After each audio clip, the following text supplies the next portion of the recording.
1189, at Chinon in central France, King Henry II was dying. His empire, covering all of England and vast areas of France, was crumbling. What eventually broke the aging king, though, was not the rebellions which threatened his kingdoms, but the discovery that one of the leading rebels was his youngest and favorite son, John. John was a wonderful calculator, but in the end there was something vicious in him which is always going to come out, always going to smile to your face and stab you in the back. He was violent, he was cunning, he was witty and fun, but he was also not to be trusted.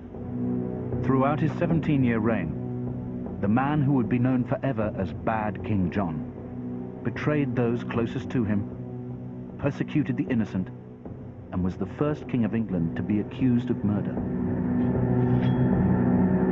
Writing after John's death, a medieval chronicler said of him, "He feared not God, nor respected men. His punishments were refinements of cruelty, the starvation of children, the crushing of old men. His court was a brothel where no woman was safe." John's oppression was so widely felt that the legend of Robin Hood was born, the mythic outlaw of Sherwood Forest, who stole from the rich and gave to the poor. Exaggerations, I'm sure, but they were effective exaggerations because they were widely believed.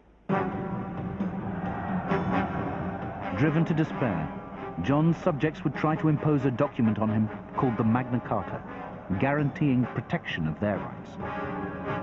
John's refusal to abide by it would finally drive a desperate people into rebellion. They couldn't stand him. John makes so many people so fed up, so angry, so ashamed, humiliated, that they choose to rebel. And it's just an awful shit.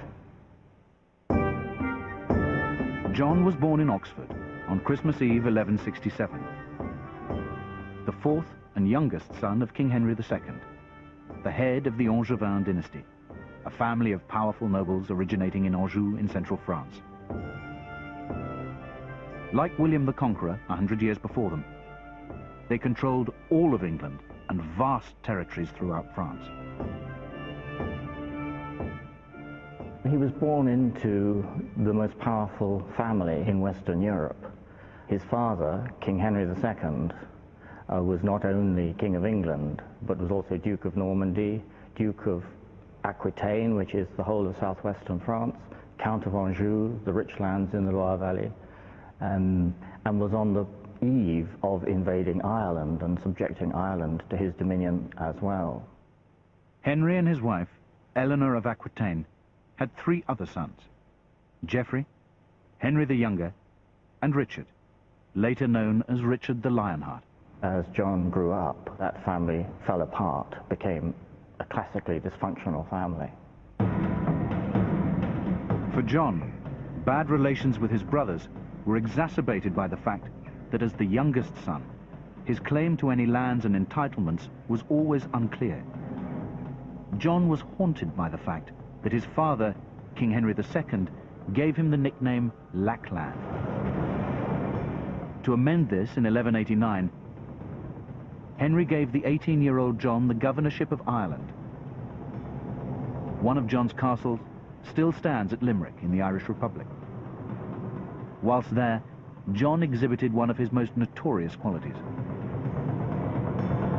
Two contemporary commentators comment upon his rapacity and avarice, that he wouldn't pay his soldiers, but seemed very keen to make as much money out of everyone there as he could. So right from the beginning, avarice, greed, is certainly one of the characteristics they pick up. They say they hope he will improve as he gets older. He's just a lad, after all. The real troubles that beset that family were caused largely by his father's love for John and his father's wish to provide for John, a wish which left behind a trail of people who felt themselves to be disinherited in the interests of the youngest son of the family. Things would never change. Regardless of how much his father tried to help him, John's appetite for power would always outweigh any sense of loyalty to his father. In the last year or so of his life, Henry was facing great problems from his oldest surviving son, Richard, and the King of France, Philip Augustus, and Henry feared that they might be allying against him. John wasted no time in joining his brother Richard and the King of France in rebellion against his father. It was clear that the future lay with Richard, and therefore John, I think, is just looking to where the advantage is.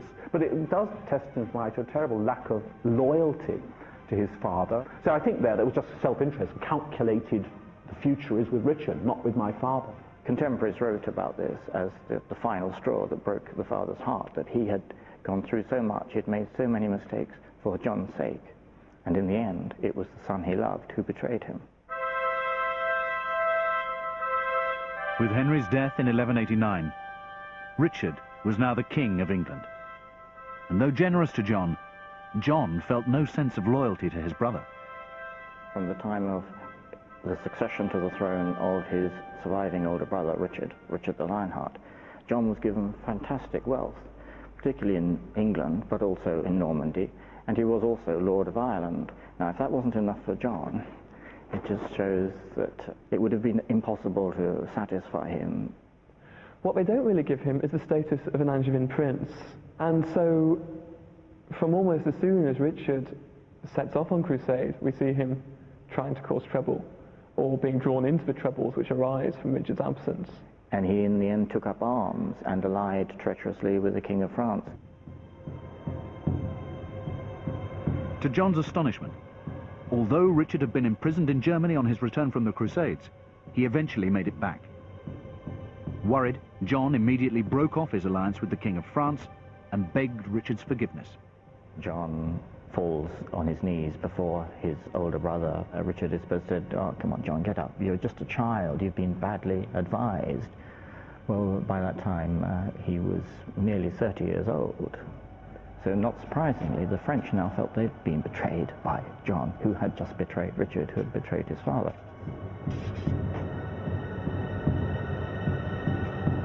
Amazingly, John still felt entitled to the throne and pressed Richard to be named as his heir.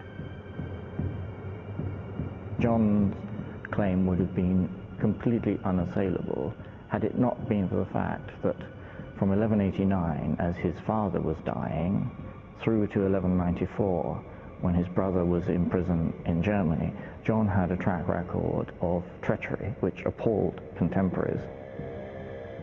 One of Richard's main concerns was for his reputation, for his honor, that he would do what honor required. John is clearly concerned to remain as rich as possible and as powerful as possible, but that honor, I think, never seems to cross his mind at all. Reputations notwithstanding, John would secure the throne. Wounded in battle at Chalus in central France, Richard died on April the 6th, 1199. On his deathbed, he named John as his heir. John is king by the grace of God. The records of his own household show that he didn't observe feast days, he didn't observe fasts, he ate meat on Fridays, he chatted during Mass and everything like that. Once you've met John, it's very difficult any longer to believe this really can be a king by the grace of God, you know, because he's manifestly not a pious man. As king, John felt himself beyond reproach and free to have whatever he wanted when he wanted it, particularly when it came to women. His first marriage to Isabel of Gloucester in 1189 was annulled when she couldn't produce an heir. He then kept Isabella of Gloucester in the household or in his castles for the next 10 years. Isabella wasn't permitted to remarry. John wanted to keep her lands, though he didn't want to keep her. In 1200, John decided to marry another Isabel, the French heiress, Isabel of Angoulême. But there was one problem. She was too young to marry. The chroniclers say, I suspect with a certain tinge of knowing this, that she appeared to be about 12 years old, but Isabella could have been as young as 8 or 9. previous betrothal to Hugh de Lusignan, a neighbouring baron, had been postponed because of Isabel's youth. Hugh de Lusignan postponed the marriage until she should be old enough to marry. Then in comes John and takes her instead, ignoring the fact that she was not regarded as old enough to marry. He so alienated the local barons that thereafter the writing was on the wall, and from that sprang the rebellions that then swept John's territories from northern France off the map. John's high-handed attitude to women would also have huge consequences for him in England. Having mistresses for a king is not lechery, that's just normal. The problem is that John goes after, against their will, the women in the families of the elite of society. He was accused of sexually harassing their wives and daughters. Robert Fitzwalter, for example, said that King John tried to take his daughter by force. The other was William Longspay. Longspay had loyally gone out for John to fight for him at the Battle of Bouvines. He was captured, and while he was in captivity, John seduced his wife. I mean, all these kings were womanizers, but with John it had political consequences.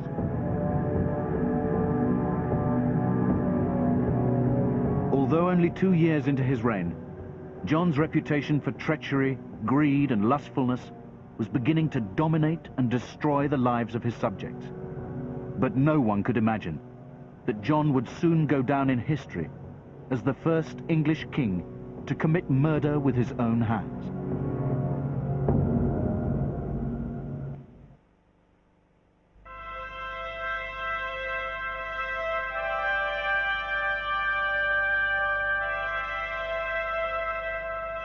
By 1199, John was King of England. Having betrayed his father, Henry II, and his brother, Richard the Lionheart, John was finally in possession of the throne he had always coveted. There isn't any reason, I think, why, if John had behaved moderately sensibly, he shouldn't have continued to rule that huge empire. Almost immediately, though, John's right to rule that empire was under attack. In 1202, the legitimacy of his succession was challenged by his young nephew, Arthur of Brittany. There's no doubt that the challenge of kingship at the beginning of his reign causes John great problems. Although Arthur was the senior one in terms of descent, in every other respect he was the junior one. He was much younger than John. He was only 12 years old when John becomes King of England. John succeeded in capturing Arthur and imprisoned him at Rouen in northern France. But in this moment of triumph, John made his greatest mistake. When you have to get rid of a member of the ruling family, it's a big, big deal to do it, and you generally try and find a legal process to go about it. John didn't do that. Accounts differ as to exactly what happened to Arthur, but it resulted in John being labelled as the first English king ever to commit murder. I think there is truth in this idea that John, in a drunken rage, simply lost his temper with Arthur. And I think John just flipped. That the red mist came down. It's a very, very stupid thing to do, because the political values of the time in which John lived were values which said you cannot kill 8 members of the elite. But John presumably thinks, oh, well, this is, it's silly letting them go. They'll only come back and cause trouble again. I'm going to eliminate him. But it's just an example of John's clever deviousness, which is actually profound stupidity. The murder of Arthur was crucial. It stamped in people's minds this image of a tyrant, of a king who would commit murder. The murder of Arthur of Brittany would dramatically affect the lives of those around him, and that of one man in particular, William de Bruce. We do know that William de Bruce had been one of his most trusted counselors for many years. De Bruce knew something about what had happened to Arthur. John decided in 1208 to turn against William de Bruce and to confiscate his property, to drive him into poverty and exile. De Bruce fled to Ireland and then to France. Out of his reach, John vented his anger on de Bruce's family. First of all, he impoverished de Bruce's wife Matilda by imposing an unpayable tax on her. And John, I think, what was it, 50,000 marks, £33,000 that John demanded from her, an utterly impossible sum, which she has to agree to. And then when the king's envoys come to get the first payment from her, all she has is about sort of 13 marks and a few pieces of gold. Having failed to make their payments, John imprisoned Matilda and her son in Corfe Castle in Dorset. Here they were slowly starved to death. To starve her to death with her eldest son, it was just an appalling, terrible, terrible crime. It meant that all great landowners, pretty well all of whom were also in debt to the crown, had to fear that the law of the Exchequer might suddenly be turned against them, as it had been suddenly unleashed against William de Bruce. John was beginning to lose the trust and loyalty of his subjects.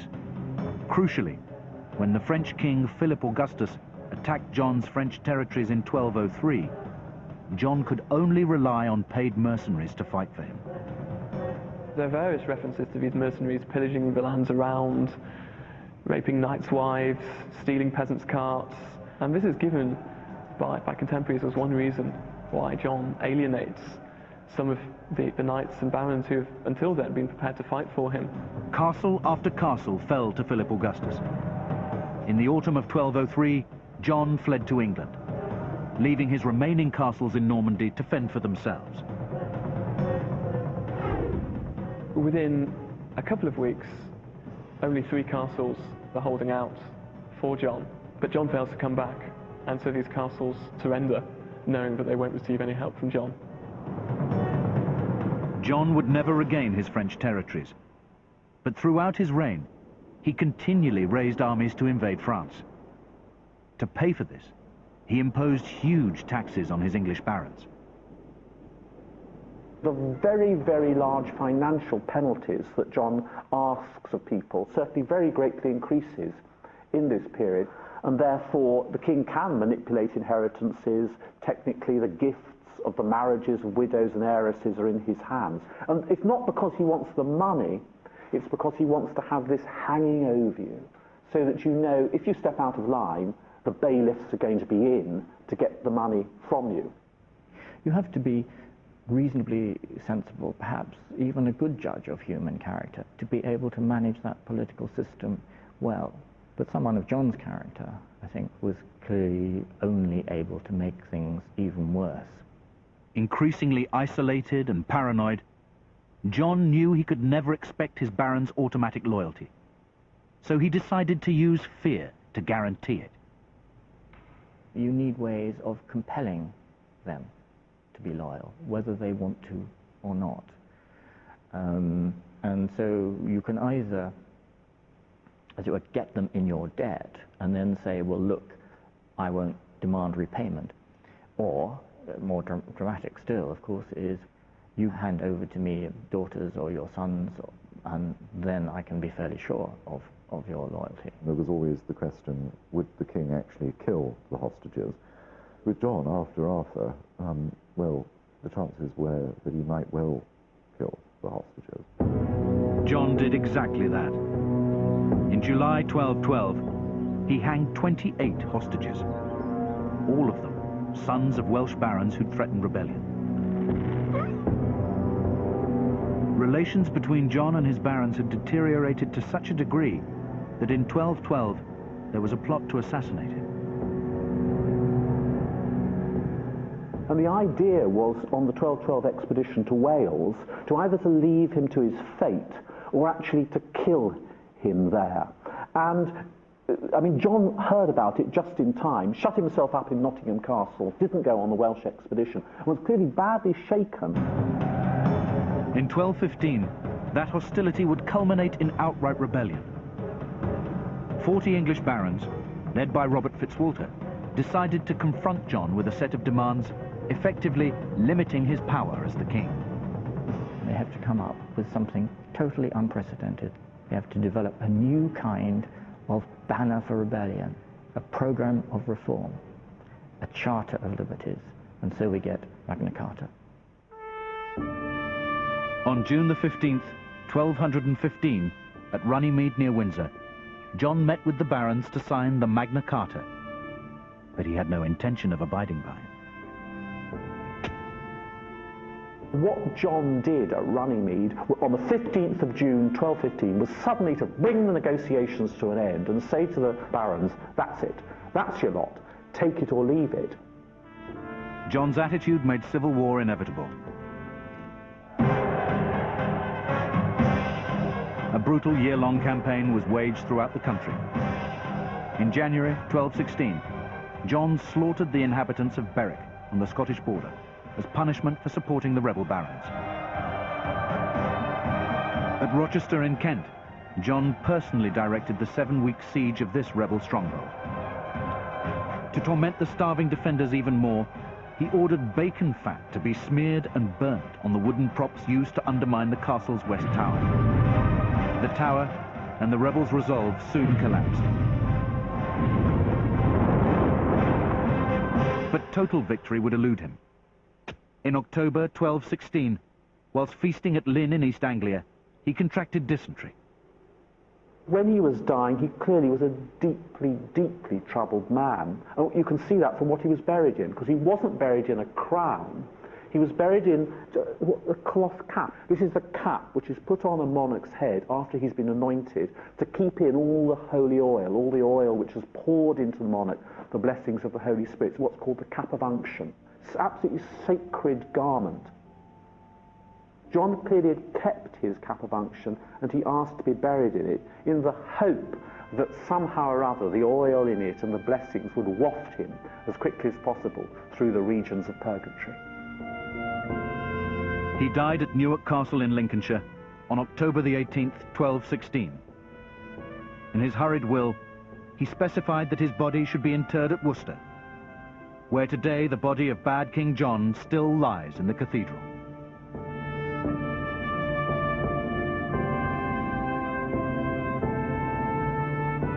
The Most Evil Men and Women in History takes a break next Monday because we've live international football. Football this Friday too, details of that in seconds. And next tonight, our Kevin Costner season continues. Anthony Quinn and Madeleine Stowe join Mr. C for the thriller Revenge after a news update.